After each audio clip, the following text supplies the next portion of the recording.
happened to Russ, bro. On God. It's fucked up what happened to Russ. And Russ got a bad take because of that Lakers team. That's the truth, bro. Because Russell Westbrook's legacy is not going to be... Russell Westbrook finally hit a breaking point, and people close to him say he even smashed his phone out of pure frustration. The 2017 MVP, 9-time All-Star, and walking triple-double legend couldn't believe what he was hearing. Word had spread that Giannis Antetokounmpo's brother was signed before him, and that news reportedly pushed Westbrook over the edge.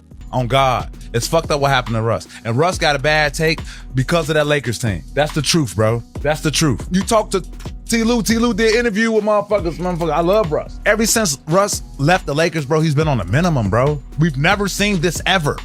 We've never seen a player who's been the MVP, who's impacted the game, who they call him names and tell him he can't shoot, go to the playoffs, shoot 40% with the Clippers the very next year, right? Take a less demeaning role with the Lakers, take a less demeaning role with the Clippers. He's been a sixth man ever since he's left the Lakers. He's a starting point guard in the NBA. He's arguably one of the top 3 point guards to ever play the game. You tell me this man can't get on the team all because he's passionate, all because he stretches with the team every single fucking practice, all because if it's a team out and he's there all the fucking time, all because if you talk to anyone around the league, Russ is the best teammate I ever have. I talked to Paul George. Hey, Pat, you go love Russ. Austin Reeves, Russell Westbrook, one of the best teammates I ever had. What the fuck are we talking about? Nina even said Russ cracked his phone the moment he heard Alex Antetokounmpo got picked up before him. And honestly, just picture that. A Hall of Fame level player, one of the most decorated stars of his entire era, sitting at home feeling unwanted while players the internet can barely pronounce are signing fresh contracts. That hits the ego hard. And now, at 36 years old, Russell Westbrook has signed a $3.66 million veteran minimum deal with the Sacramento Kings, his 7th team in 6 years. That alone shows how the league has turned into straight survival mode for him. This is the wild journey of how one of the NBA's toughest competitors ended up fighting for space like this. We're talking about how LeBron and the Lakers shattered his image, how former teammates are finally speaking out, and why this Kings contract might be the last real shot at redemption he gets. Westbrook's one-year deal sits at $3.66 million. And to show how wild that is, a team overseas reportedly offered him $14 million, just waiting for him to say yes. That's 4 times the money, simply sitting there. Russ turned it down because he still believes he belongs in the NBA. That's pride, ego, and loyalty to the game all wrapped into one. He even walked away from his $3.5 million player option in Denver, fully betting on himself in free agency. But that bet almost blew up on him as preseason approached and teams started locking in rosters. While everyone else was signing deals, Kings, his agent Jeff Schwartz tells me it's a 1-year, $3.6 million deal. And these are two sides that have been engaged in conversations all off season, every single month, every single week since July. They've been in constant communication, and this is a Kings team that is searched. Then Enes Kanter Freedom jumped in and took the entire conversation to another level, hyping Russell Westbrook in a way nobody else had the guts to.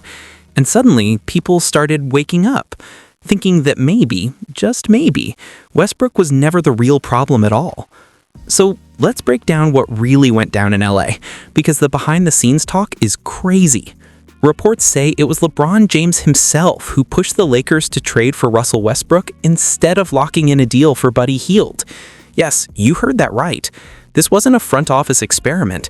This was LeBron's personal move before the 2021-2022 season even started. LeBron wanted Russ next to him. The plan sounded perfect. Build a new big three: LeBron, Anthony Davis, and Russell Westbrook. A trio that was supposed to dominate the entire league. But what did they end up with instead? Missed playoffs, broken chemistry, and blame flying in every direction. And when the whole thing collapsed, who took most of the heat? Russell Westbrook. Things got nasty. Russ and his family started receiving disturbing messages from fans, stuff that went way beyond basketball. It was twisted, cruel, and dangerous. And it shook his entire... You think he had such a hard time adjusting when he went to like Houston and Washington and the Clippers? Like, there was kind of a big fall off. You know what? I think it all started with Lakers. Look at his career. As soon as he went to Lakers, I don't want to blame anyone. I don't want to blame LeBron or whatever, but it's hard to play for the Lakers, man. Why? If you're playing with someone like LeBron, it's all about LeBron. And if the season fails, then you need to have like some kind of scapegoat. I think that year they picked Russell Westbrook as a scapegoat. Then after that, I mean, look at his career. I do think that, right now it was his 18th year, and this guy, unfortunately, can't even find a team to play right now. It's tough. So you're saying like becoming the scapegoat like got to him mentally and like that affected I think so. his game? Yeah. I think so. You know, because that people were just The hate. calling him some very Right. hard names and some nicknames. I don't even want to repeat it. I feel bad because he got a lot of kids, and I watched one of his interviews because he said, now my kids going to school and they called his kids are like some of the nicknames that the fans used to say, whatever. So NBA is tough, man. NBA is definitely tough, but he could still play in NBA. It's crazy that he cannot find a team. I think it was him that when they went to Utah, they were like extremely racist towards him or something like that. Was it Russell Westbrook? It was Russell Westbrook. So like when you were on the Utah Jazz, was it the same? Did you see that same vibe when you were playing there? To be honest with you, not. I mean, they were like one of the wildest fans, and they had your back no matter what, and they were like the sixth man. But when I played there, I didn't really have I didn't hear about any kind of racist comments towards other teams, you know? Imagine showing up to work every single day while the world waits for you to fail. People cheering for your mistakes like it's entertainment. That's the kind of pressure Russell Westbrook lived through. After the nightmare experience in Los Angeles, he packed his bags and headed to Denver, where he somehow discovered a new version of himself. Coming off the bench in 145 of his last 216 games, he shocked everyone by thriving in a sixth-man role. He finished top 10 in Sixth Man of the Year voting each season, proving he could adapt, pick his spots, control the rhythm, and make every possession matter. His production put him in rare company. Only 17 players in NBA history have averaged at least 13.3 points, 6.1 assists, and 4.9 rebounds the way he did. Even at 36, his energy off the bench could flip games instantly. Nobody hustles harder, nobody pushes the pace faster, and nobody attacks the paint with the same fearless intensity. But once the playoff lights came on, everything changed. He helped Denver breeze past the Clippers in round 1, but the second round against Oklahoma City hit hard. Westbrook shot just 34.8% from the field and 21.9% from 3, with 18 turnovers and only 17 assists in 160 minutes.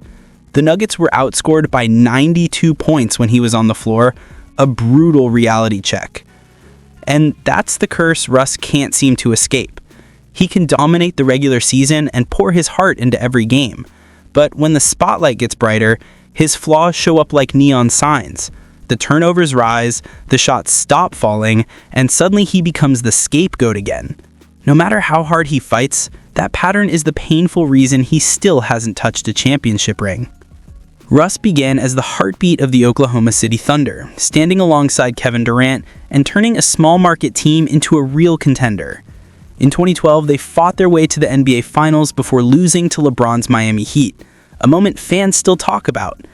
They never reached that stage again. And every tough playoff exit that followed, whether he was playing with Durant, Harden, or Lakers. Look at his career. As soon as he went to Lakers, I don't want to blame anyone. I don't want to blame LeBron or whatever, but it's hard to play for the Lakers, man. Why? If you're playing with someone like LeBron, it's all about LeBron. Russell Westbrook's wife, Nina, says that he broke his phone after finding out that Alex Sacramento isn't chasing perfect efficiency right now. They're chasing pure fire. New GM Perry McNair made it clear the Kings want a roster that runs nonstop, dives on the floor, and hustles until the final whistle. That's exactly why they brought in Russell Westbrook. His motor never shuts off, his energy fills the room the moment he walks in, and his grit stands out no matter who he's playing with. The Kings aren't just betting on his stat line, they're betting on his heart, his intensity, and the relentless drive that made him a legend. And no matter what happens next, nobody can erase what Westbrook already built in this league. He's still loved in Oklahoma City. During last year's Western Conference semifinals, OKC fans actually cheered for him even while he wore a Denver jersey. That kind of respect doesn't fade. It proves Russ still means something real to the places he left his mark. That's real loyalty, the kind you earn by giving a city everything you've got. And the numbers back up exactly who Russell Westbrook is. 203 triple-doubles, the most in NBA history, 9 All-Star selections, an MVP, a scoring title, and a guaranteed Hall of Fame spot, no debate needed. But the one thing missing, that championship ring, still hangs over his legacy. At 36 years old, now on a veteran minimum deal with the Kings, that window is almost shut. Patrick Beverley said it loud. Russ is still a starting point guard in this league, one of the top 3 point guards to ever touch the floor. But the question that follows him everywhere is tough. Is he still that guy without a ring? Can you truly place him among the all-time greats when playoff heartbreak has followed him to every team he's joined? Now, Westbrook stands as the face of a fading generation, the last Warriors of the 2010s holding on for one final run. Chris Paul is still chasing his dream, Carmelo Anthony retired without ever lifting the trophy, and now Russ is in Sacramento fighting for his basketball life. Even with the miles on his body, he still attacks the rim like a freight train, and that aggression hasn't slowed. Last season, over 40% of his shots came at the rim, and he finished 64% of them.